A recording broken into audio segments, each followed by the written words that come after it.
नमस्कार, स्वागत है आप सभी का बनो अपना फाइनेंस मिनिस्टर में। मैं हूं आपके साथ कविता थपलियाल और अगले आधे घंटे बात होने वाली है आपके निवेश पोर्टफोलियो की। जी हां, क्योंकि यही वो निवेश पोर्टफोलियो है जिस पर आपकी फाइनेंशियल लाइफ डिपेंडेंट है।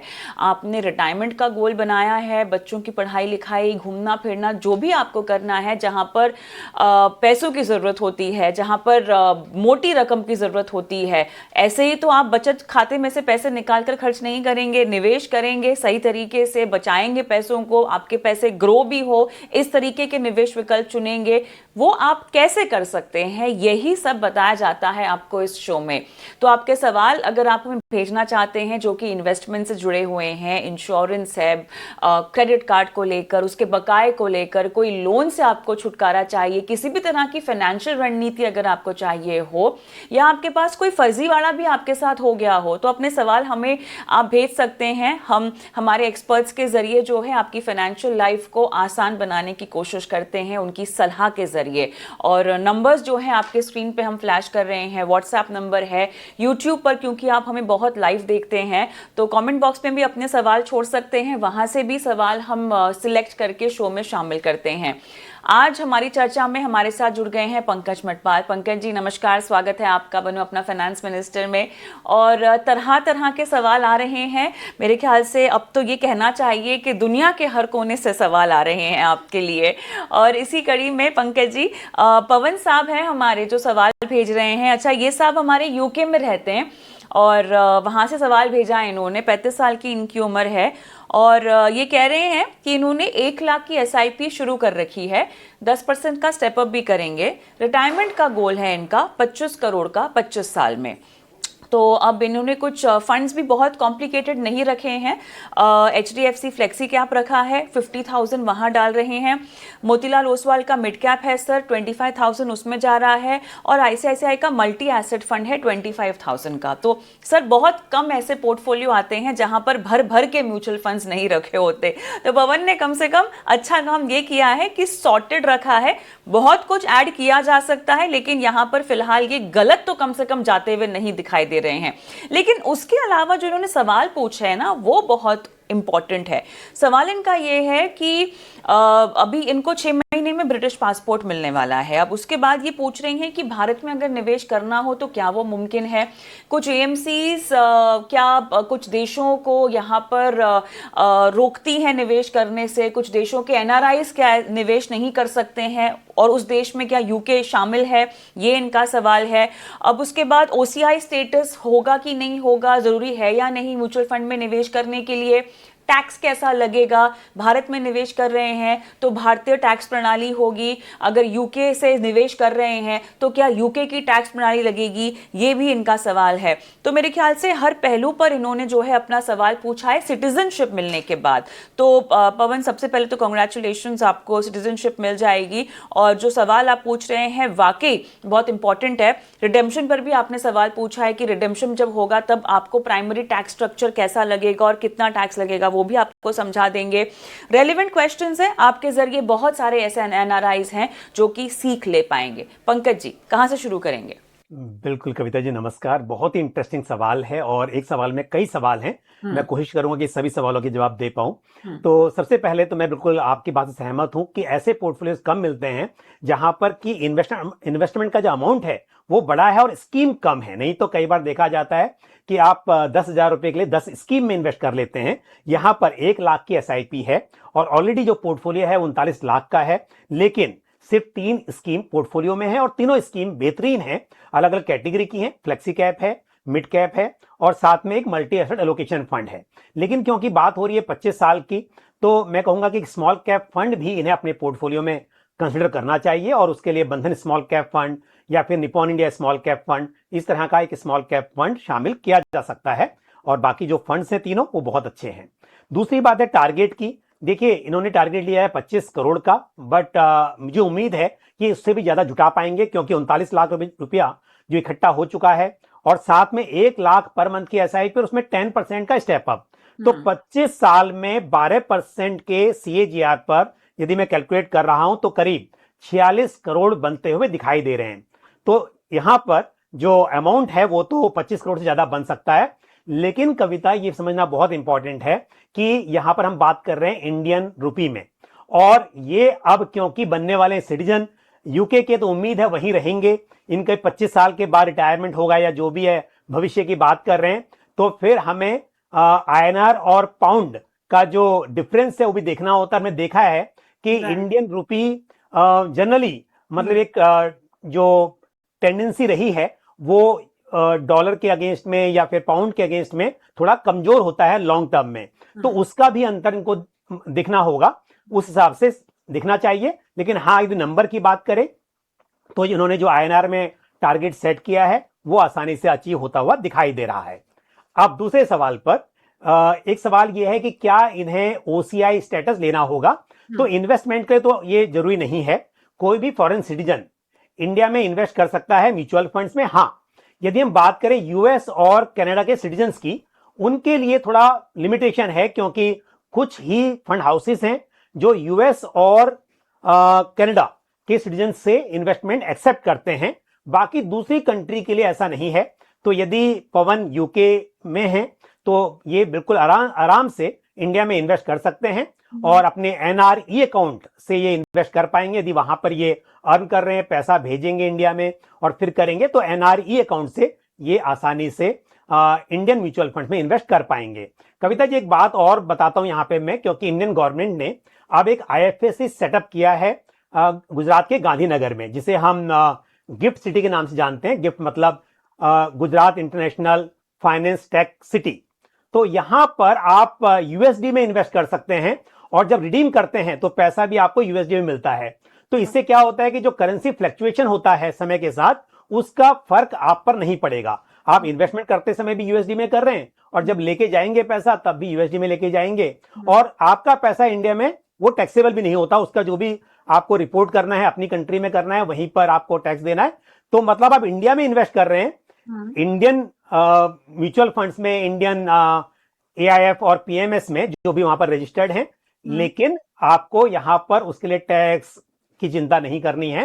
बट हाँ, उसमें अमाउंट बड़ा होता है, कम से कम 150,000 यूएसडी, तो करीब करीब अगर हम आज की बात करें 90 रुपीज के आईएनआर पर डॉलर के मुकाबले, तो करीब 1,35,00,000 के आसपास आपको इन्वेस्ट करना पड़ेगा मिनिमम। बट मैंने सोचा कि ये भी बताना जरूरी है फॉरेन सिटीजन्स के लिए। इंडियन गवर्नमेंट ने ये बड़ा अच्छा एक नया विकल्प यहाँ पर लेकर आए हैं।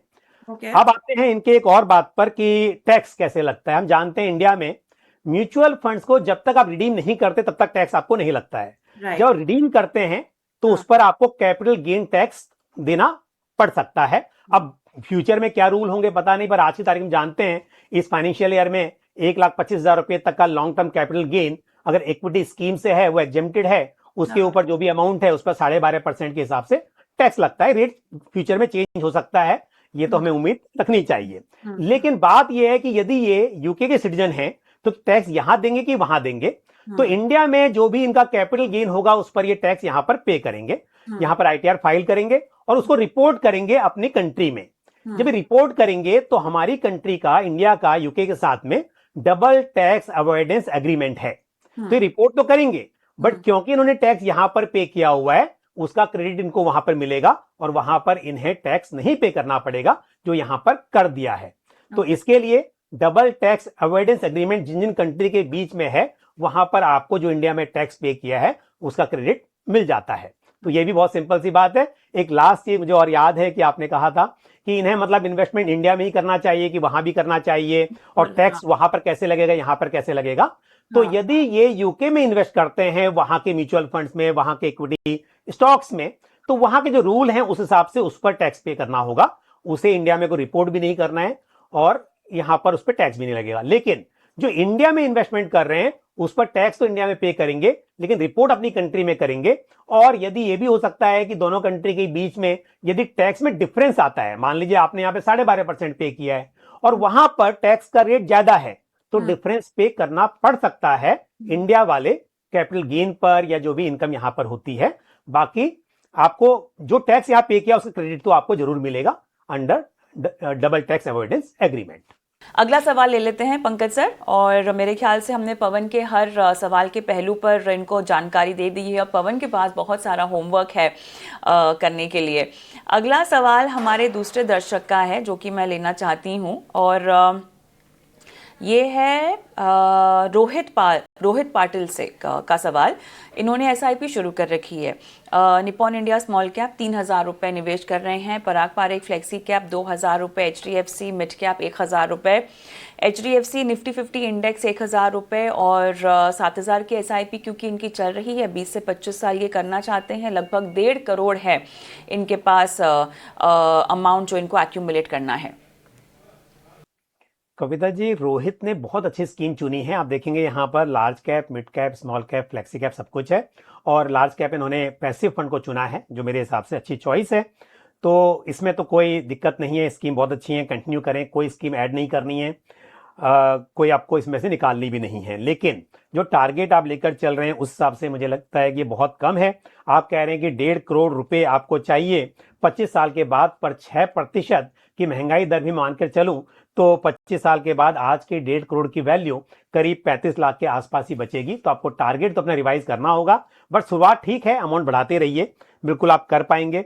दूसरी बात एक और भी यहाँ पर देखिए, अगर हम बात करें अगेन 12% की कंपाउंड एनुअल ग्रोथ मानकर मैं कैलकुलेट कर रहा हूं तो 25 साल में 1 करोड़ 19 लाख रुपए बन सकते हैं 7,000 की एसआईपी से, और यदि आप 10% से स्टेप अप कर लेते हैं तो बनते हैं आपके 2 करोड़ 75 लाख रुपए। लेकिन ना आपका 1.25 करोड़ से पूरा होने वाला है रिटायरमेंट का मकसद, ना ही ये 2.25 करोड़ से। तो मुझे लगता है कि आपने शुरुआत सही की है, 10% का स्टेप अप तो करें ही करें, लेकिन साथ साथ जब जब आपकी इनकम बढ़ती रहे आप इसे और बढ़ाते रहें, और टारगेट जो है वो आपका 25 साल के बाद करीब 7-8 करोड़ का तो होना चाहिए, और आसानी से हो भी जाएगा क्योंकि इतने साल में आपकी इनकम काफी बढ़ेगी। All the best to you. चलिए, बहुत बढ़िया। एक चीज़ जो मुझे पूछनी है आपसे, इन्होंने लार्ज कैप के लिए देखा जाए तो एक पैसिव रखा हुआ है और इन्होंने एक एक्टिव फंड भी रखा हुआ है पराग पारेख फ्लेक्सी कैप का। ये दो काफ़ी हैं या एक ही की ज़रूरत है? नहीं, दोनों बहुत जरूरी हैं। देखिए, flexi cap fund large cap नहीं है, ठीक है, राइट। लार्ज कैप बायस है, मतलब उसमें हाँ, ज्यादा हाँ, पोर्टफोलियो लार्ज कैप में दिखाई देता है, लेकिन हाँ, वो एक फ्लेक्सी कैप है, जरूरत पड़ने पर फंड मैनेजर उसमें बदलाव भी कर सकते हैं। हाँ। बट साथ में लार्ज कैप होना अच्छी बात है, और उसके लिए उन्होंने पैसिव फंड को चुना है, तो मेरे हिसाब से अच्छा कॉम्बिनेशन है। चलिए, वक्त है छोटे से ब्रेक का, जल्द लौटते हैं।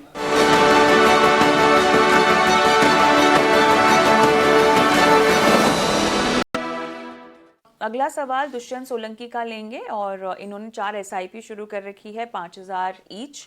20,000 रुपए की एसआईपी है इनके पास 4 फंड्स के तहत। 10 साल निवेश करेंगे, 1 CR का इनका टारगेट है, और स्टेप अप भी ये करना चाहते हैं 10% के आसपास। लेकिन जो फंड्स हैं, आईसीआईसीआई का लार्ज एंड मिड कैप है, एचडीएफसी का फ्लेक्सी कैप है, निपॉन इंडिया का स्मॉल कैप है, और मोतीलाल ओसवाल का मिड कैप है।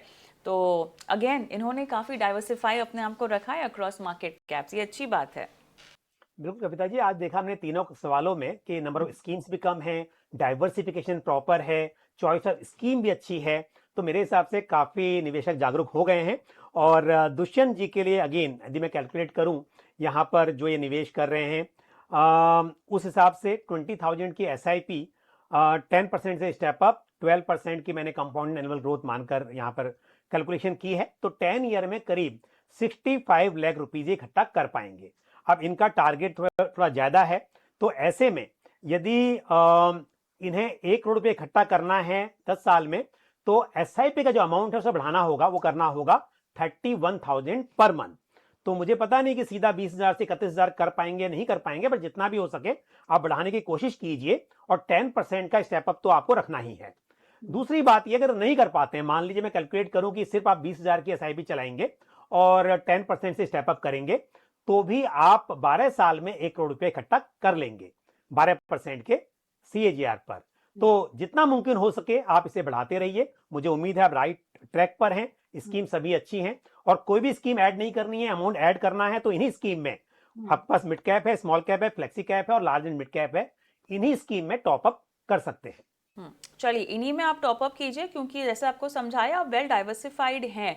अब इसमें से अगर आप रिटर्न चेजिंग के चक्कर में आ जाएंगे पंकज जी, जो कि निवेशक आ जाते हैं, है ना, अच्छा सेक्टर्स को लेकर बूम है तो चलिए सेक्टर में डाल लेते हैं, कुछ थीम वाइज खेलना है तो थीम वाइज खेल लेते हैं, इस चक्कर में इनको नहीं फंसना है। क्योंकि पंकज जी ये समझाना जरूरी होगा कि जो भी सेक्टर या थीम्स आप पकड़ना चाह रहे होंगे, इन फंड्स के जरिए आपके फंड मैनेजर ने ऑलरेडी पकड़ रखा होगा। ये बहुत ही इंपॉर्टेंट है, क्योंकि क्या होता है निवेशक ऐसा ही करते हैं कि जिस सेक्टर में थीम में ज्यादा ग्रोथ दिखाई दे रही होती है और वो भी हाँ इसमें हो चुकी होती है, उसमें हाँ वो एंटर करते हैं। पर हाँ फंड मैनेजर्स भी तो बदलाव करते हैं, वो ऑलरेडी इंक्रीज कर रहे हैं एलोकेशन उस सेक्टर हाँ में, और आप भी अलग से कर रहे हैं, तो इसमें रिस्क बढ़ जाता है। और हाँ कविता जी एक सवाल और एक चीज और बताऊंगा, हाँ सिर्फ सेक्टर थीम की बात नहीं है, कई बार क्या होता है ना, फंड का एक अलग हर फंड का अलग स्टाइल हो सकता है। यहां पर मैंने देखा जैसे Motilal Oswal mid cap fund है, इसकी परफॉर्मेंस लास्ट 1 ईयर में बहुत अच्छी नहीं रही है, जबकि उससे पहले बहुत अच्छी थी। तो इन्वेस्टर्स ने बहुत पैसा लगाया, हर सवाल में आपको ये मिलेगा कि मेरे हाँ पोर्टफोलियो में ये स्कीम है। अब हाँ हो सकता है आप निराश हो कि भाई इसकी हाँ परफॉर्मेंस अच्छी नहीं हुई है, हाँ लेकिन ऐसा नहीं है। देखिए, क्योंकि ये जो स्कीम है इसका पोर्टफोलियो हमेशा फोकस्ड रहता है, नंबर ऑफ स्टॉक्स इसमें कम रहते हैं। तो जब मार्केट में रैली होती है उस वक्त आप यहाँ पे बहुत अच्छा रिटर्न देखेंगे। जब मार्केट में गिरावट होती है, क्योंकि पोर्टफोलियो कॉन्सेंट्रेटेड है, तो थोड़ा नुकसान देखने को मिल सकता है। पर आपने यदि मिड कैप में इन्वेस्ट किया है तो ये सोच के किया होगा ना कि कम से कम 5 साल 7 साल तो निवेशित रहेंगे। तो एग्जैक्ट। 1 साल के रिटर्न देखते हुए, चाहे वो पॉजिटिव हो या नेगेटिव हो, हम्म उसके अनुसार आपको अपना जो मकसद है, जो अपना इन्वेस्टमेंट है, उसमें बदलाव नहीं करना चाहिए। अगर मिड कैप में इन्वेस्ट किया है और 5-7 साल या उससे अधिक का आपका लक्ष्य है, तो आपको बने रहना चाहिए। चलिए बने रहना चाहिए और रिटर्न चेजिंग से आपको बचना चाहिए। और बहुत ज़रूरी है कि आप टाइमिंग को ना चेज करें, क्योंकि आपने एक्टिव फंड्स ले रखे हैं और वो एक्टिव फंड्स में आप फंड मैनेजर को ऑलरेडी पैसा दे रहे हैं। बात समझिए, फंड मैनेजर के पास ऑलरेडी आप पैसा जा रहा है, ये सब काम करने का, ये सब मार्केट टाइमिंग सेक्टर्स वेक्टर्स सब देखने का आपको कुछ करने की ज़रूरत नहीं है। आप बस ट्रैक रखिए, 6 महीने में एक बार अपने पोर्टफोलियो को रिव्यू करते रहिए। अगला सवाल भी बहुत इंटरेस्टिंग है, विजय कुमार साहब का है, और वो इस तरह के बाजार में निवेश करना चाहते हैं लमसम, और वो कह रहे हैं कितना अच्छा रिटर्न मिलेगा 10 साल में, उसके बिना पर उनको जो है वो निवेश भी करना है। 2.5 लाख के आसपास का इनको जो है एक मुश्त निवेश करना है। विजय कुमार जी, चलिए एक मुश्त आप निवेश करना चाहते हैं बाजार में और अच्छा रिटर्न भी चाहते हैं। अच्छा रिटर्न को लेके कोई गारंटी तो आपको दे नहीं सकता, अब अच्छा आपके लिए 100% भी हो सकता है, 101% भी हो सकता है, लेकिन ये सब देखिए बाजार की चाल पे निर्भर है। तो हम आपको बताएंगे कि एक मुश्त निवेश सबसे पहले तो आप कैसे डालें बाजार में, क्योंकि बाजार वॉलेटाइल भी है, एक साथ डालना शायद सही नहीं हो। पंकज जी आपको चरणबद्ध तरीके से बताएंगे कि कैसे निवेश करना है, लेकिन एक मुश्त के साथ साथ आप अगर एसआईपी भी बाद में शुरू कर सके तो ये आप ही के लिए अच्छा होगा। उन्हीं फंड्स में की कर सकते हैं जहां पंकज जी आपको बताएंगे। पंकज जी, अब बाजार वॉलेटाइल रहता है, वो उसकी फितरत है, ठीक है, और जिस तरह की चाल हम देख रहे हैं, हो सब मुमकिन है कि अपनी रिटर्न एक्सपेक्टेशन को आपको थोड़ा सा वो करना पड़ेगा, ऑल्टर करना पड़ेगा, जो हम 2025 से भी बोलते आ रहे हैं निवेशकों को कि आपको रिटर्न जो पहले मिले थे कोविड के तुरंत बाद वो नहीं मिलेंगे।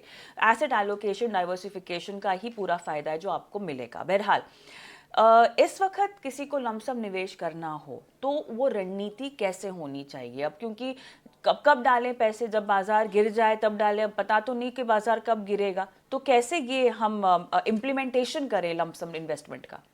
बिल्कुल, देखिए कविता जी, मार्केट अभी वॉलेटाइल है, उतार चढ़ाव बहुत बना हुआ है, पर ये कोई नई हाँ, चीज नहीं है। बिल्कुल। ठीक है, हमने 21 से 24 के बीच में अच्छी रैली देखी, हाँ। लेकिन ऐसे उतार चढ़ाव हमने पहले भी देखे हैं, और मुझे क्योंकि बहुत समय हो गया है, आपको बहुत समय हो गया, हम जानते हैं कि इस तरह के उतार चढ़ाव ये नेचर है, मतलब इक्विटी मार्केट का, हाँ। है ना। तो ऐसे में क्या है, पहली बात तो निवेशक बात तो 10 साल की करते हैं, 25 साल की करते हैं, और जैसे 1 साल में रिटर्न थोड़े नेगेटिव होते हैं या बहुत कम बनते हैं, तो अपने बहुत निराश हो जाते हैं, और कई बार अपने एडवाइजर को, अपने म्यूचुअल फंड डिस्ट्रीब्यूटर को पूछते रहते हैं। ये अक्सर मैंने देखा है, हमें भी क्वेश्चन आते हैं यहाँ पर भी कि भाई मुझे रिटर्न नहीं बन रहे, क्या करूं।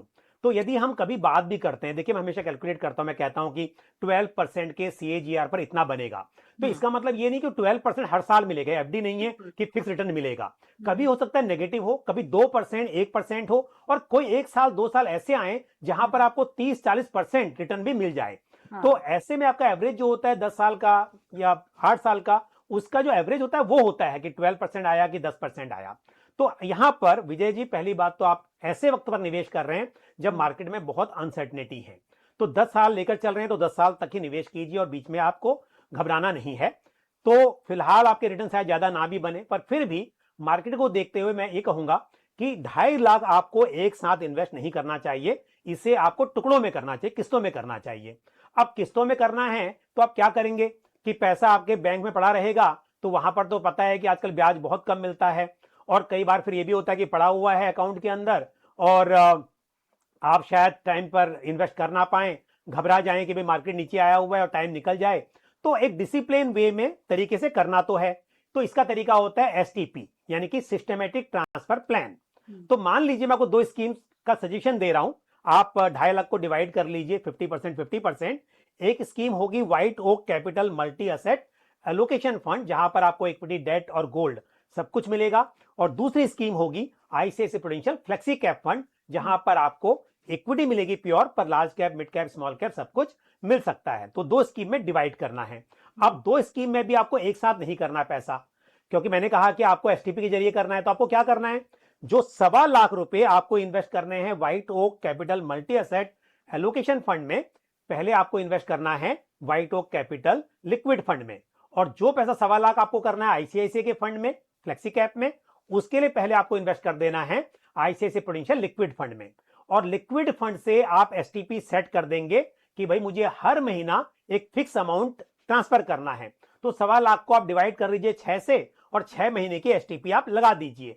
तो 6 महीने में पूरा पैसा जो है आपका, वो जो आपकी सोर्स स्कीम होगी लिक्विड फंड, वहां से जो टारगेट स्कीम है इक्विटी फंड या मल्टी एसेट एलोकेशन फंड, वहां पर पूरा पैसा ट्रांसफर हो जाएगा। That's right. तो चलिए थोड़ा सा रियलिस्टिक होकर चलिएगा, और जब पैसे आप निवेश कर रहे हो थोड़ा सा बाजार की चाल को पढ़िए भी, क्योंकि आपको भी समझ में आए, और उसके बाद जब आप सवाल पूछें तो बेस्ट रिटर्न नहीं बल्कि अपने पोर्टफोलियो को अलाइन करने के बारे में पूछें कि इतना कॉर्पस कैसे खड़ा होगा। आगे बढ़ते हैं, आखिरी सवाल लेंगे शो का पंकज जी। ये है प्रबीर मुंदाल साहब का। इन्होंने अपने पोर्टफोलियो में कुछ 25,000 की एसआईपी कर रखी है। इनके पास निपॉन इंडिया का निफ्टी 50 इंडेक्स है, पराग पारेख का flexi cap, Motilal Oswal mid cap, SBI small cap, Nippon India का भी स्मॉल कैप है इनके पास, और निफ्टी स्मॉल कैप 250 इंडेक्स भी है। एसबीआई कॉन्ट्रा फंड भी है इनके पास, 5,000 रुपए इसमें डाल रहे हैं। एचडीएफसी का इंफ्रा फंड भी है, 5,000 की इसमें एसआईपी चल रही है। 30,000 की एसआईपी ये बोल रहे हैं, और इसको 20,000 से बढ़ाना भी चाहते हैं। 10 साल में इनको चाहिए लगभग 10 साल से लेकर 20 साल का इनका गोल है। 9 साल की बेटी है, टीचर हैं ये, वेस्ट बंगाल में, 41 साल की उम्र है, और बेटी की पढ़ाई और शादी के लिए इन्हें जो है पैसे इकट्ठा करने हैं, और बाहर भी भेजना चाहेंगे अपनी बेटी को शायद, क्योंकि उसकी उच्च शिक्षा के लिए इकट्ठा करना है इनको।